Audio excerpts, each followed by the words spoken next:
They say the darkest hour is just before dawn, but for David Reynolds, the darkness was just beginning.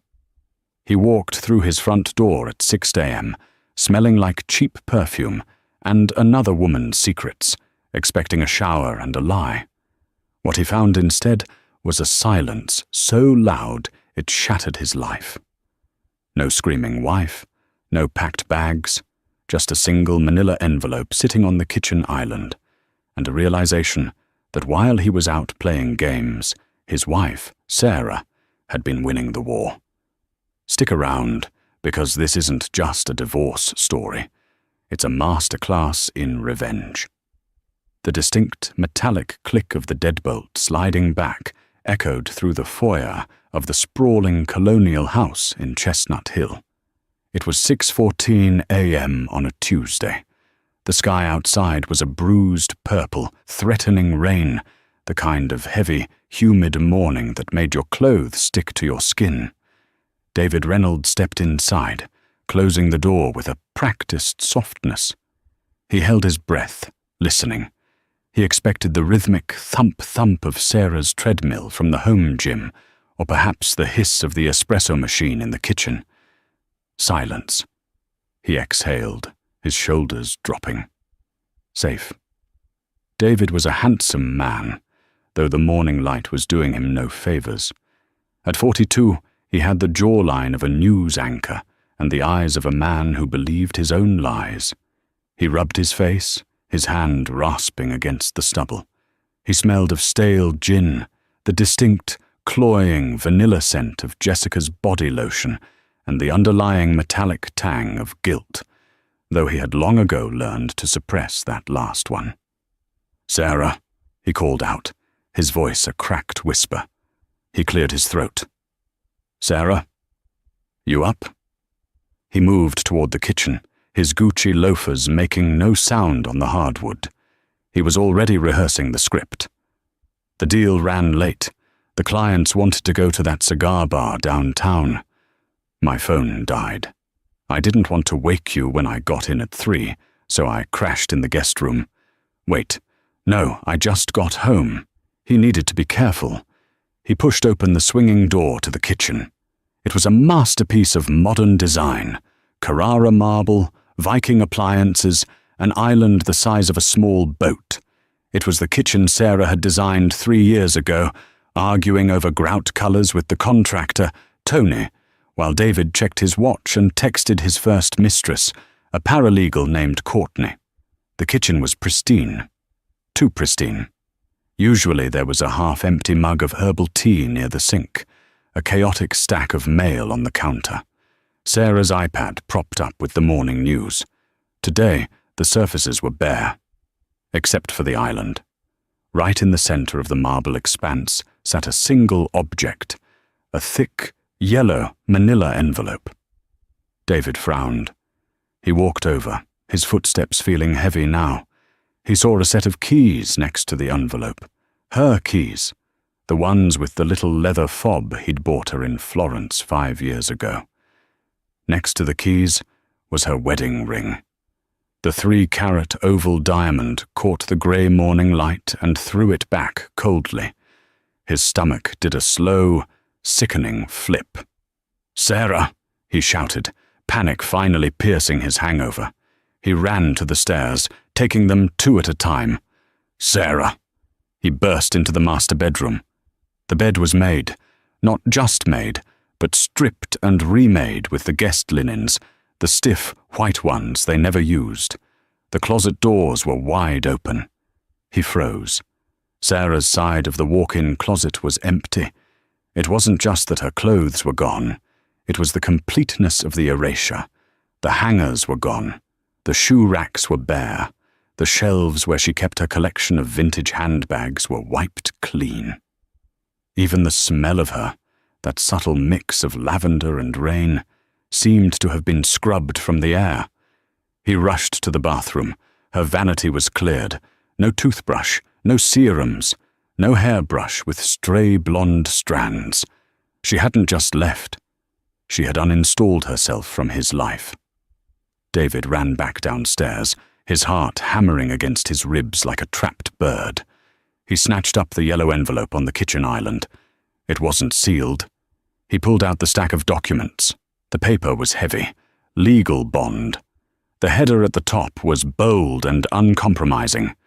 Superior Court of Massachusetts. Petition for dissolution of marriage. Jenkins vs. Reynolds. Attached to the front was a handwritten note. It wasn't written on stationery. It was written on the back of a receipt from the Gilded Lily, the boutique hotel downtown. The timestamp on the receipt was 11:30 p.m. last night. The note read, "I hope she was worth half your company, David. Don't bother looking for me. Speak to Mr. Sterling." Zess. David stared at the receipt.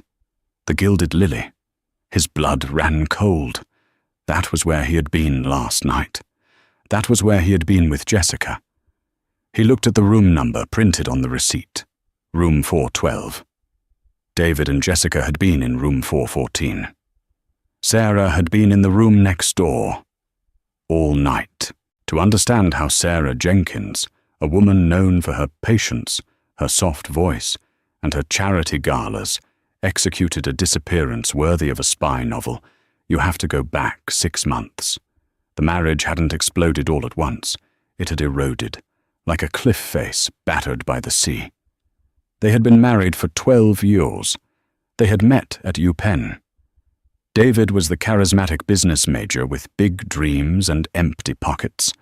Sarah was the quiet art history major whose grandfather happened to have founded Jenkins Logistics, a shipping empire that moved goods across the entire eastern seaboard.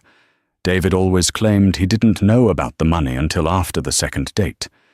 Sarah chose to believe him. 6 months ago, the dynamic shifted. David had finally secured the CEO position at his own tech consultancy firm, Vector and Void, a company built largely on the seed capital Sarah had loaned him and later forgave. Success made David bold. Boldness made him careless. It started with the phone, the classic sign. He began taking it into the bathroom. He changed the passcode. When Sarah asked to borrow it to Google a recipe one evening, he practically tackled her to snatch it back. "It's work confidential, Sarah. You know we're dealing with sensitive IP," he had snapped, his face flushing a mottled red. Sarah had just nodded, stirring the risotto. "Okay, David. I'm sorry." But Sarah wasn't sorry. She was observant. The next week they attended a gala for the Boston Symphony Orchestra. David was preening in his tuxedo, holding court with a group of potential investors. Sarah stood by his side, the perfect corporate wife, smiling until her cheeks ached. That's when she walked up. "David, I didn't know you'd be here." The woman was young, perhaps 26, sharp features, hungry eyes, and a red dress that cost more than David's first car. "Jessica," David said. His voice dropped an octave, a physiological reaction he couldn't control.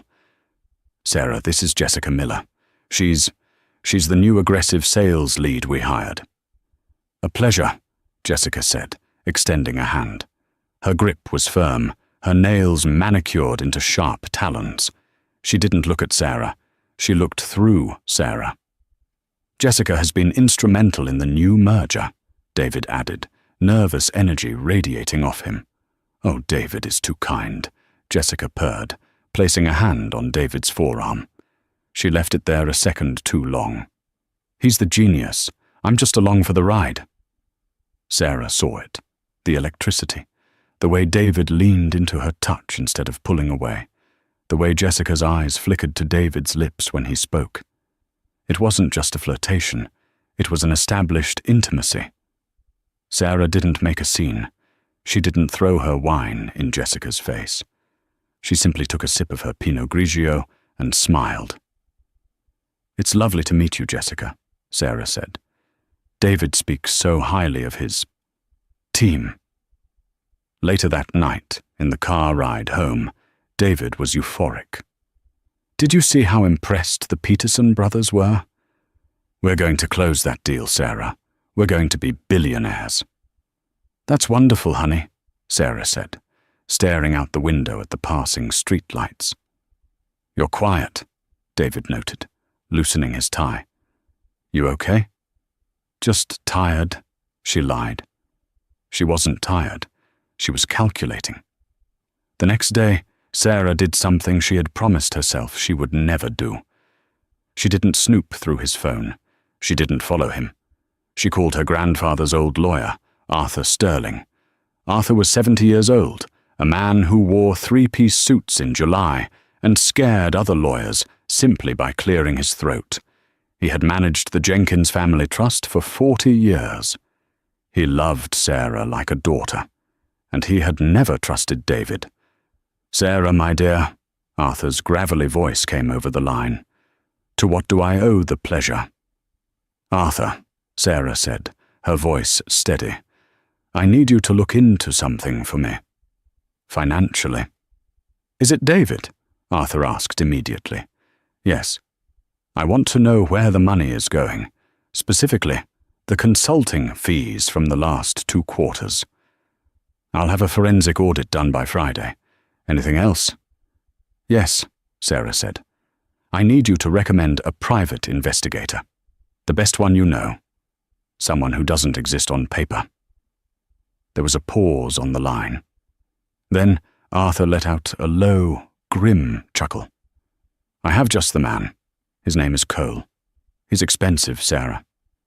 "I don't care about the cost, Arthur," Sarah said, looking at the wedding photo on her desk. David's smiling face, so full of promise. "I just want the truth." The truth, as it turned out, was much worse than she imagined. It wasn't just Jessica. There were dinners, weekend trips disguised as conferences in Miami, jewelry purchases from accounts David thought were hidden. But the real twist, the one that hardened Sarah's heart from sadness to cold steel, came 3 weeks later.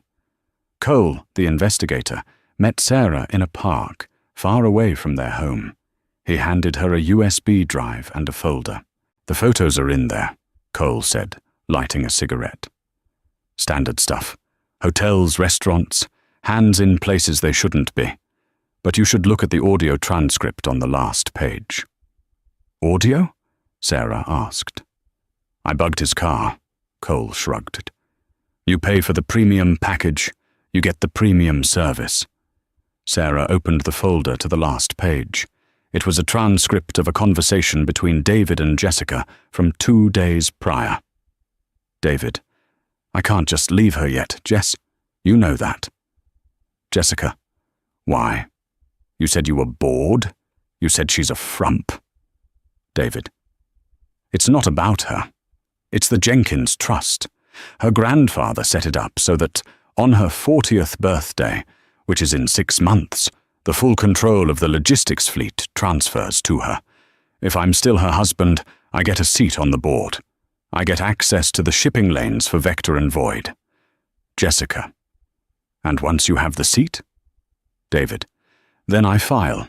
I take half her assets. I keep my board seat, and you and I retire to Como, but I have to play the loving husband until October." "Jessica, ugh, fine. But you better buy me something nice for waiting." Sarah read the words twice. The wind rustled the leaves around her, but she felt completely still. He wasn't just cheating on her. He was farming her. He was waiting to harvest her inheritance and then discard her like a husk. She closed the folder. She didn't cry. The time for tears was over. She looked at Cole. "Keep watching him. I need to know his schedule for the next month, every minute." "What are you planning, Mrs. Reynolds?" Cole asked, raising an eyebrow. Sarah stood up, smoothing her skirt. "My 40th birthday is in October. That gives me 5 months. To fix it?" "No," Sarah said, her eyes turning to ice. "To burn it all down." For the next 4 months, the Reynolds household became a theater, and Sarah was giving an Academy Award-winning performance. David grew more arrogant by the day. He stopped hiding his phone. He came home smelling of perfume more often, offering lazy excuses like, "I hugged a client's wife, hello." He was so confident in his plan, waiting for Sarah's 40th birthday to seize the board seat, that he didn't notice the subtle shift in the atmosphere. He didn't notice that Sarah had stopped asking about his day. He didn't notice that the vintage wine collection in the cellar was slowly thinning out, bottle by bottle. Sarah was busy. Her days were no longer filled with charity luncheons or yoga. They were filled with war rooms. She spent her afternoons in the mahogany-panelled office of Arthur Sterling. The forensic audit had returned, and it was a bloodbath. David had siphoned nearly $400,000 from their joint accounts into a shell company called JMR Holdings, Jessica Miller Reynolds. He had already named the shell company after his mistress using his last name. That level of disrespect didn't just sting, it clarified everything. "He's sloppy," Arthur said one Tuesday afternoon, sliding a thick document across his desk. "He thinks he's a shark, but he's a goldfish in a shark tank." He forgot that the initial seed money for Vector and Void was structured as a convertible note, not a gift. Sarah picked up the document. "Explain it to me like I'm 5, Arthur." Arthur smiled, a shark-like grin that suited him. "It means, my dear, that you don't just own the debt of his company. Because he missed 3 interest payments last year, which he hid from you, you have the right to convert that debt into equity, controlling equity." "I can take his company?" Sarah asked, her voice quiet. "You can take 60% of it," Arthur corrected. "But we need him to sign a waiver acknowledging the debt restructuring. If we frame it as a tax loophole to save him money on the upcoming merger, he'll sign it without reading it. Men like David never read the fine print when they think they're saving a buck." The trap was set. Now, Sarah had to bait it. That evening, Sarah prepared David's favorite meal, cedar plank salmon with asparagus. She dressed in a soft cashmere sweater, poured him a glass of the 96 Cabernet he loved, and waited. David came in at 8 or 10 p.m., flushed and manic. "Big day, Sarah, huge day. The Peterson brothers are practically begging to invest." "That's amazing, honey," Sarah cooed, setting the plate down. "You're working so hard." David devoured the food, talking endlessly about his brilliance, about how Vector and Void was going to revolutionize tech consulting. Sarah nodded, timing her moment. "Oh, David," she said casually, pouring him more wine. "Arthur sent over some boring tax paperwork today. Something about the family trust and lowering our liability for next year. He said if we restructure the debt on the business loan I gave you, we could save about $50,000 in taxes." David's ears perked up. $50,000? Sarah hummed, taking a sip of water. "I didn't really understand it, but he put these little 'sign here' stickers on it. I already signed. It's on the counter if you want to look at it." David laughed, wiping his mouth. "You and your grandfather's dusty old lawyers, always worrying about pennies." He walked over to the counter, picked up the pen, and flipped through the pages rapidly.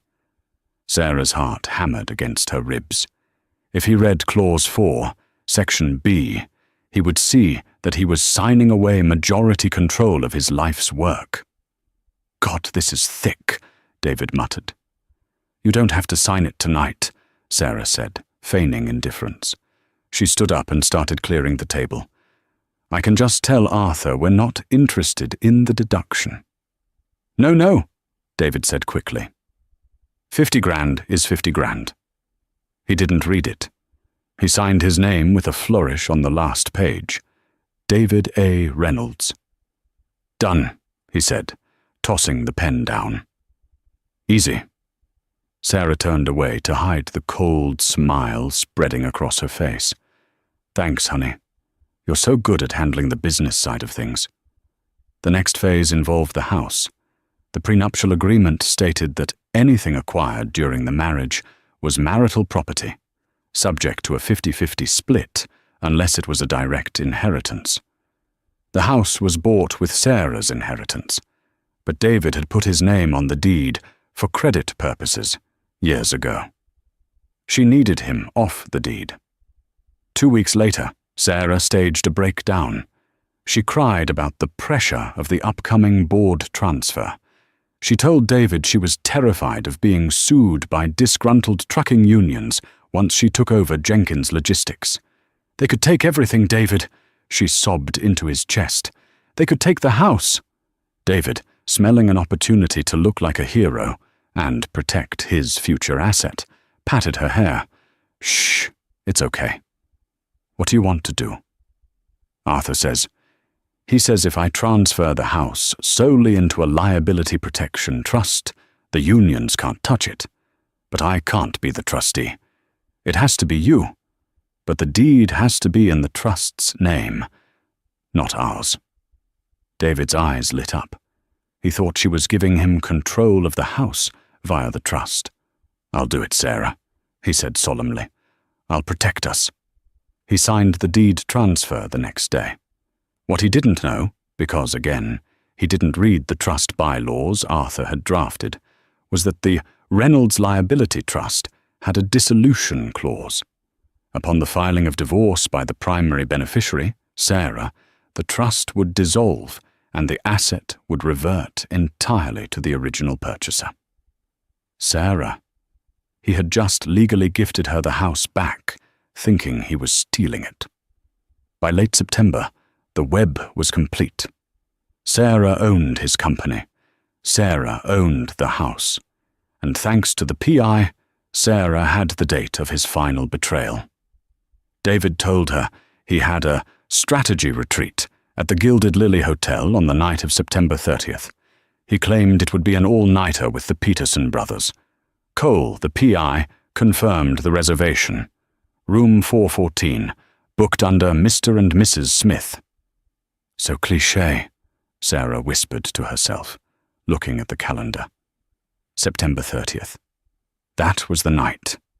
The morning of September 30th was grey and drizzly. David was packing his overnight bag. He packed his best suit, a bottle of cologne, and, Sarah noted with a pang of disgust, a box of condoms tucked into his toiletry kit.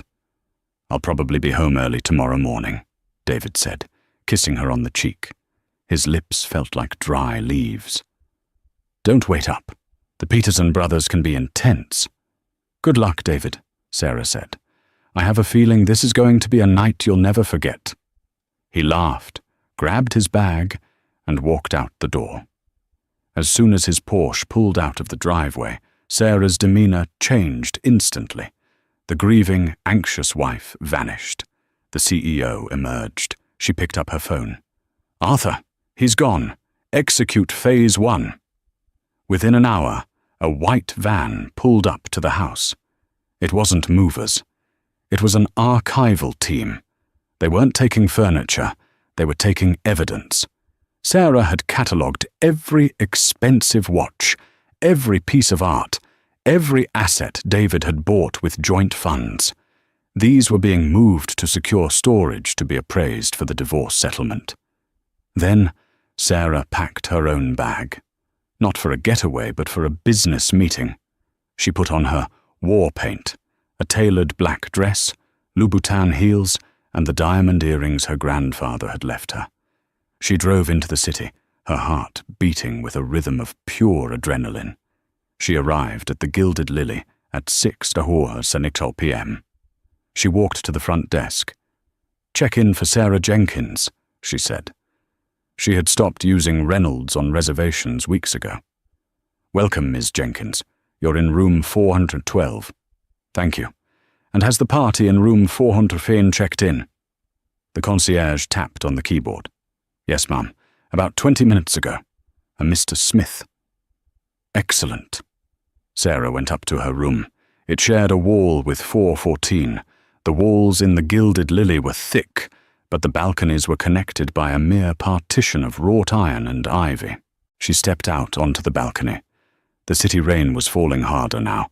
She could hear voices from the next balcony. The sliding door to 414 was cracked open to let in the breeze. "Can't believe she bought the tax thing." David's voice drifted over, accompanied by the pop of a champagne cork. "She's clueless, Jess. Totally clueless." "To us," Jessica's voice giggled. "To the future board member of Jenkins Logistics." "To us," David toasted. "And to finally getting rid of the dead weight." Sarah stood in the shadows of her balcony, listening. A month ago, this would have destroyed her. Now, it just confirmed she was doing the right thing. She went back inside room 412. There was a knock at her door. She opened it to reveal 3 men in suits. One was Arthur Sterling. The other 2 were the Peterson brothers, the very men David thought he was meeting with, or rather, lying about meeting with, were standing in Sarah's room.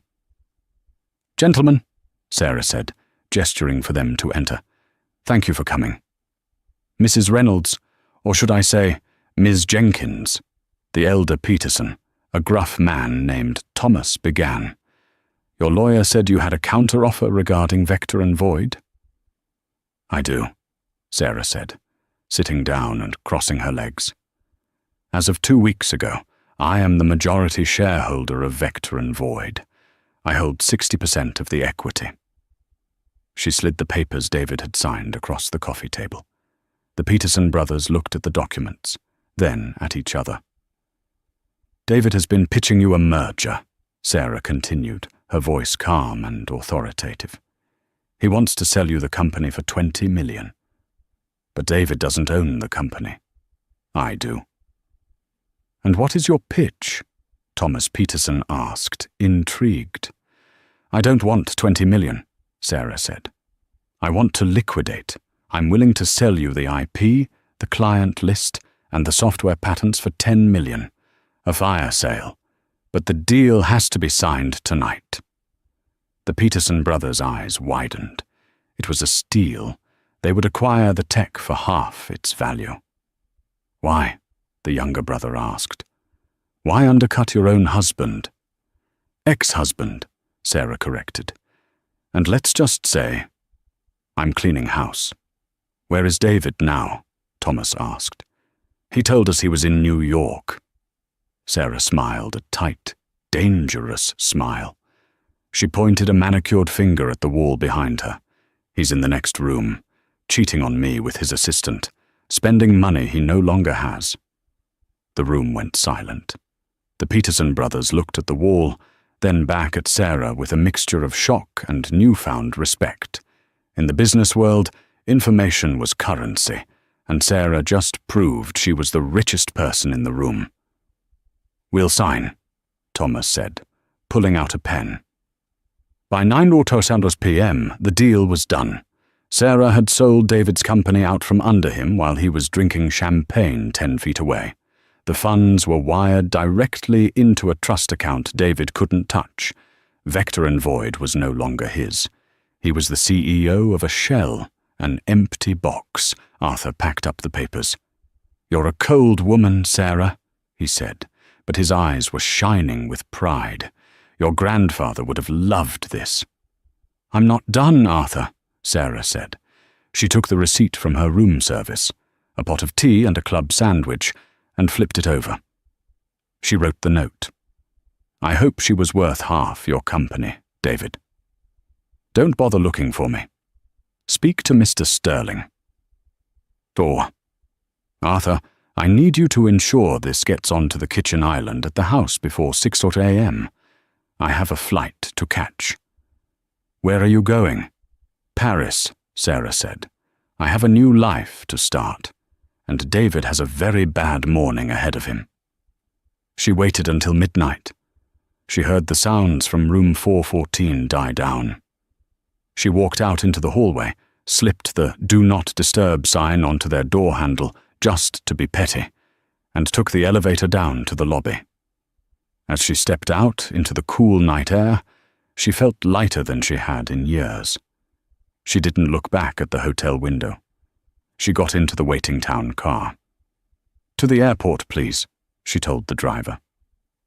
Back in room 414, David slept the sleep of the ignorant, unaware that he was no longer a CEO, no longer a homeowner, and no longer a husband. He was a ghost, and he wouldn't know it until the sun came up. David stared at the note on the kitchen island until the words blurred into meaningless black squiggles. "Speak to Mr. Sterling." Panic, cold and sharp, finally pierced through the fog of his hangover. He fumbled for his phone, his fingers trembling so badly he dropped it twice before dialing Jessica. She answered on the fourth ring, her voice groggy and irritated. "David, it's 6:30 in the morning. We just left each other 5 hours ago." "She knows," David rasped. "Jessica, she knows everything. She's gone." "What do you mean, gone?" Jessica yawned. "Like, to her mother's?" "No, her closet is empty. She left a divorce petition on the counter, and she mentioned the hotel." There was a pause on the line. The sleepiness vanished from Jessica's voice, replaced by a sharp, calculating tone. "She mentioned the hotel? How?" "She left a receipt. She was there, Jess. She was at the Gilded Lily last night." "Wait," Jessica said, her voice rising. "If she knows, David, what about the board seat? What about the money? You said you needed to stay married until October." "I don't know," David shouted, the sound echoing in the empty, silent kitchen. "I need to get to the office. I need to check the accounts. Meet me there in an hour." I have a dentist appointment," Jessica lied smoothly. "Jessica, this is serious." "Call me when you fix it, David," she said, and the line went dead. David swore and sprinted to the garage. He hammered the button for the garage door opener. Nothing happened. He pressed it again. Still nothing. He ran to the wall panel. Dead. "What the hell?" he muttered. He tried to manually lift the heavy cedar door, straining until his back popped, but the electronic lock was engaged. He was trapped in his own house. He had to exit through the front door and call an Uber, standing on the curb of his multi-million-dollar estate in yesterday's wrinkled suit, looking like a discarded party favor. When he finally arrived at the Vector and Void headquarters, a sleek glass building in the financial district, it was 7:45 a.m. He marched toward the turnstiles, ready to do damage control. He slapped his badge against the reader. Beep, beep. Red light. Access denied. He tried again. Beep, beep. "Hey, Jerry," David shouted at the security guard, a man he had ignored every morning for 3 years. "There's something wrong with the gate." "Let me in." Jerry didn't look up from his monitor. He pressed a button on his desk, and the glass doors to the lobby slid open, but not to let David in. 2 large men in dark, tactical uniforms stepped out. "David Reynolds?" one of them asked. "Yes, I'm the CEO of this company. Get out of my way." "Not anymore, sir," the guard said calmly. "We have orders to escort you off the premises. Your personal effects have already been mailed to your residence." "Escort me?" David laughed, a high-pitched, hysterical sound. "I built this place. I own it." The elevator doors behind the security desk pinged open. Thomas Peterson stepped out. He was wearing a fresh suit and holding a coffee mug. David's coffee mug. "Thomas!"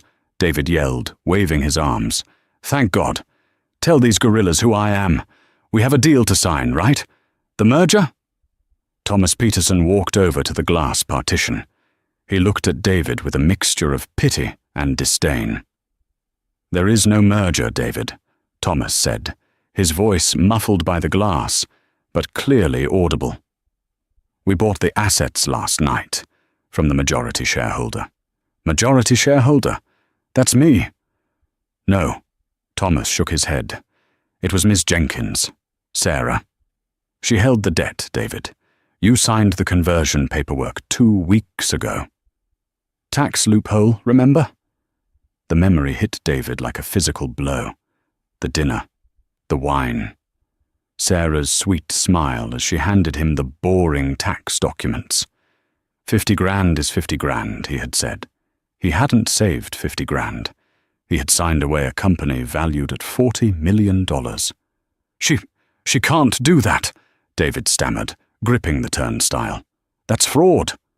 It's legally binding, Thomas said. She sold us the IP and the client list.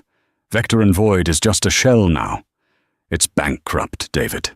And since you're the CEO of the shell, you're liable for the outstanding lease on this building, which, by the way, is 3 months overdue. Thomas took a sip of coffee.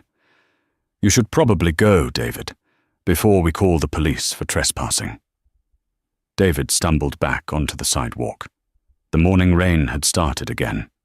He stood there, wet and shivering, people rushing past him with umbrellas. He had no car, no office, no company. His phone buzzed. It was an email from Arthur Sterling. Subject: Notice to vacate Mr. Reynolds, per the terms of the Reynolds Liability Trust, which you voluntarily established and signed. The dissolution of the marriage triggers the immediate reversion of the property at 14 Oak Lane to the original purchaser, Sarah Jenkins. You have 48 hours to vacate the premises. The locks will be changed at 8 a.m. on Thursday. Regards, Arthur Sterling. Escast. David dropped his phone on the wet pavement. The screen shattered. He stared at the spiderweb cracks over his reflection. In the span of 12 hours, Sarah hadn't just divorced him. She had deleted him. 3 weeks later. David was living in a depressing extended-stay motel off the highway. The room smelled of industrial cleaner and despair. His credit cards had been frozen pending the divorce hearing. He was surviving on the cash he had managed to withdraw before the accounts were locked, about $4,000. It wouldn't last long. Jessica was gone. The moment the news broke that Vector and Void had been liquidated and David was penniless, she sent him a text. This is too much drama for me. I'm going back to Chicago. Don't contact me. She hadn't even bothered to break up with him in person. David spent his days drinking cheap scotch and leaving voicemail messages for Sarah that went straight to a full inbox. He oscillated between rage and begging. Then, the summons came. It wasn't a court date. It was a request for a deposition at the offices of Sterling and Associates. David shaved, put on his only remaining clean suit, and took a taxi to the law firm. He felt a flicker of hope. If he could just see Sarah, if he could just talk to her, he could manipulate her. He was good at that. He would play the victim. He would cry. Sarah had a soft heart. She would cave. He walked into the conference room. It was an intimidating space, with a long glass table and a view of the harbor. The harbor where Jenkins logistics ships were currently docking. Arthur Sterling sat at the head of the table. To his right sat Sarah. She looked breathtaking. She was wearing a cream-colored suit that screamed power. Her hair was cut into a sharp, chic bob. She looked 10 years younger. She didn't look like the weeping, anxious wife he had left at home. She looked like a CEO. Sarah, David breathed, moving toward her. Baby, please, we need to talk. Sit down, Mr. Reynolds, Arthur barked. Sarah didn't flinch. She watched him approach with the same detached interest one might show a bug on a windshield. I didn't want to do this through lawyers, David said, sinking into the chair opposite her. Sarah, I made a mistake, a horrible mistake. But you destroyed my life. You stole my company. You kicked me out of our home. My home, Sarah corrected calmly. Her voice was smooth, devoid of any tremor. And I didn't steal your company, David. I collected on a debt. That's just business. You taught me that. I love you, David tried, pulling out his ace card. He forced tears into his eyes. I was lost. Jessica meant nothing. She was just a distraction. I was stressed about providing for us. Sarah laughed. It was a dry, humorless sound. "Arthur, play the tape," she said. Arthur pressed a button on his laptop. The room was filled with the sound of static, and then David's voice rang out clear as a bell. "It's not about her, it's the Jenkins Trust. If I'm still her husband, I get a seat on the board. Then I file. I take half her assets. I have to play the loving husband until October." David's face went white. He recognized the conversation. It was from the car. The day he told Jessica the plan. "You bugged my car," he whispered. "I did," Sarah said. "I've known for 6 months, David. Every time you kissed me, I knew. Every time you came home smelling like her, I knew. Every time you lied to my face about wanting to protect our future, I knew you were planning to rob me blind." She leaned forward, her eyes locking onto his. "You thought I was stupid," she said softly. "That was your fatal mistake. You thought because I was kind, I was weak. You thought because I let you play businessman with my money, that you actually earned it." "I built that company." David slammed his hand on the table. "You built a house of cards on a foundation I paid for," Sarah shot back. "And I decided to pull the bottom card." "I want a settlement," David sneered, dropping the act. "I want alimony. I was accustomed to a certain lifestyle. You can't just leave me with nothing. The law entitles me to half the marital assets." Arthur Sterling cleared his throat. "Actually, Mr. Reynolds, we are prepared to offer you a settlement." David sat back, crossing his arms. "Finally. Let's hear it. 5 million?" Arthur slid a single piece of paper across the table. "This is a check for 25,000, Arthur said. "Is this a joke?" David spat. "No," Sarah answered. "It's a kindness. According to the forensic audit, you embezzled nearly $400,000 from our joint accounts to fund your affair. Legally, I could have you prosecuted for fraud and theft. I could send you to prison, David." David froze. "However," Sarah continued, standing up and smoothing her jacket, "I don't want to spend the next 2 years in court battles with you. I want you gone. This $25,000 is for you to start over. Somewhere else. If you sign the divorce papers today, you get the check and I won't press charges. If you fight me, I will spend every penny of my inheritance making sure you end up in a cell." She looked at him with absolute finality. "Take the deal, David. It's more than you deserve." David looked at the check. Then he looked at Sarah. He searched for a trace of the woman who used to make him coffee and listen to his dreams. She wasn't there. He realized then that he was completely outmatched. He had been playing checkers while she was playing 4D chess. With a shaking hand, he picked up the pen. He signed the divorce papers. Arthur snatched the papers away immediately.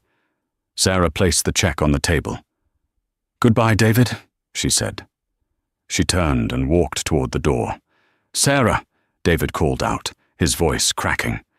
She paused, her hand on the door handle. She didn't turn around. "Was it all a lie?" he asked. "The last 12 years?" Sarah looked at the doorframe. "The first 6 years were the best of my life," she said softly. "The last 6. I was just waiting for you to be the man I thought you were. But he never showed up." She opened the door and walked out, leaving David alone in the glass room with a check for 25,000 and the silence of a life thoroughly dismantled. 1 year later, the October wind whipped through the streets of Boston, carrying the scent of roasted chestnuts and exhaust fumes. It was the same kind of grey, heavy day as the one where David Reynolds had come home to an empty closet. But for Sarah Jenkins, The weather was the only thing that hadn't changed. Sarah stood on the balcony of the Jenkins Logistics headquarters. The office was on the 40th floor, overlooking the harbor, where giant cranes were loading shipping containers onto a vessel painted in her company's signature deep blue. She took a sip of her espresso. It was 8 a.m., and she had already closed a deal with a European distributor that would increase their quarterly revenue by 15%. Ms. Jenkins, Sarah turned. Her new assistant, a sharp young man named Leo, stood in the doorway holding a tablet. The car is ready for the Women in Business Summit, and Mr. Sterling is on line 1.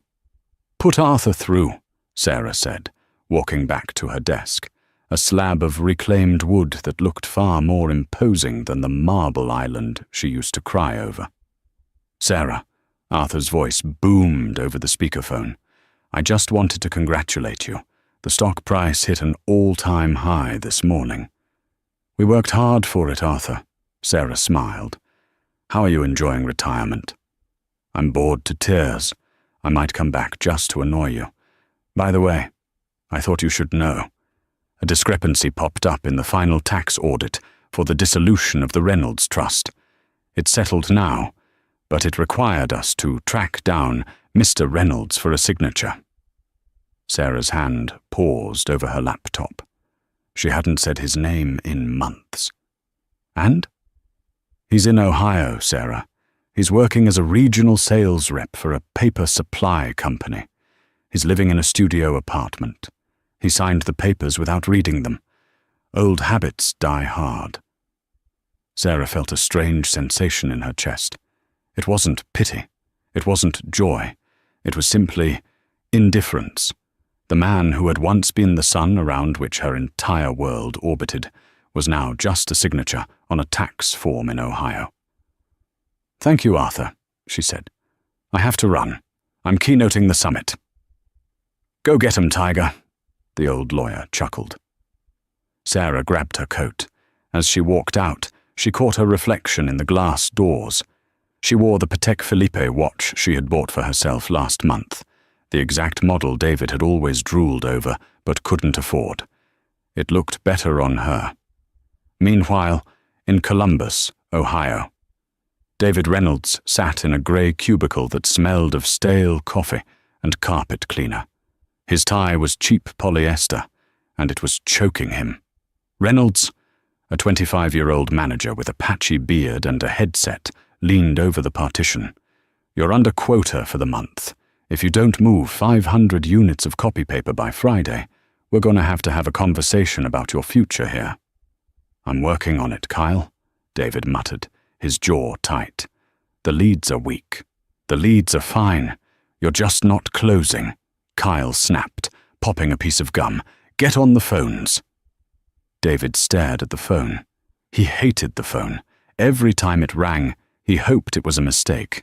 He hoped it was a recruiter telling him Vector and Void was back, that it was all a bad dream. But Vector and Void was gone. The Peterson brothers had stripped it for parts and merged the tech into their own systems. David's reputation in Boston was radioactive. No one would hire a CEO who had been outmaneuvered so publicly by his wife. He had burned through the $25,000 settlement in 3 months, trying to maintain his lifestyle, buying rounds of drinks for women who looked like Jessica, but left as soon as the credit card was declined. Jessica. He had looked her up once. She was married now to a dermatologist in Chicago. She posted photos of her golden retrievers and her perfect life. She never mentioned David. He was just a stepping stone she had tripped over. David sighed and opened his browser to check the news, trying to delay the inevitable cold calls. He clicked on Business Insider.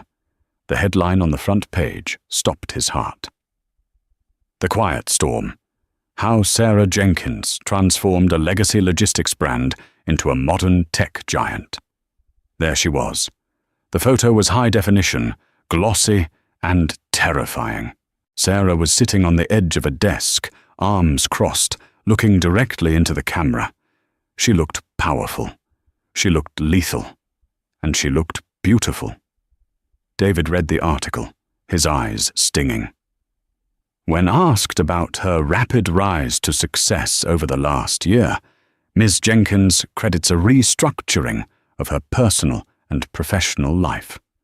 "I learned that dead weight slows you down," Jenkins says. "Sometimes you have to cut the anchor to let the ship sail." The anchor. He was the anchor. He wasn't the captain. He wasn't the visionary. He was just the heavy, rusting weight that had been dragging her down for 12 years. And the moment she cut him loose, she soared. A tear leaked out of David's eye and splashed onto his cheap polyester tie. "Reynolds! Less reading! More dialing!" Kyle shouted from across the room. David closed the browser window. He picked up the phone. He dialed a number for a mid-sized printing firm in Dayton. "Hi," David said, his voice cracking. He cleared his throat, trying to summon the charm that used to come so easily, the charm that had won him Sarah, the charm he had wasted on lies. "This is David, from Elite Paper Solutions. Do you have a minute to talk about your copier needs?" The line crackled. "Not interested," the voice said, and clicked off. The dial tone hummed in his ear. It was a lonely, monotonous sound. It was the sound of his new life.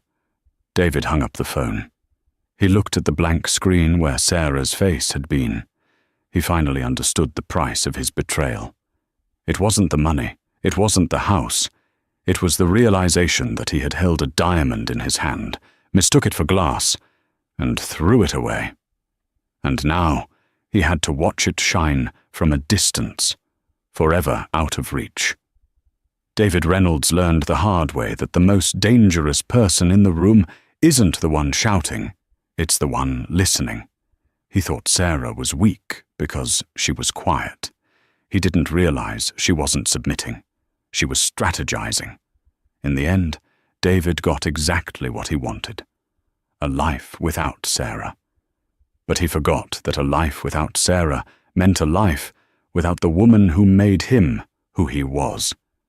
He lost his queen, and in the game of chess, once the queen is gone, it's only a matter of time before the king falls. Wow, that was intense. Sarah really went for the scorched earth policy, didn't she? But honestly, after what David did, planning to steal her inheritance and run off with his assistant, did he deserve anything less? I want to know what you think. Was Sarah's revenge justified, or was leaving him penniless too cruel? If you were in Sarah's shoes, would you have taken the company, or just walked away? Let me know in the comments below. I read every single one. If you enjoyed this story of justice served cold, please hit that like button. It really helps the channel grow. And if you haven't already, smash that subscribe button and ring the notification bell so you never miss a new story. We drop new drama every Tuesday and Friday. Thanks for watching, and remember, be careful who you betray. You never know who's keeping score. See you in the next video.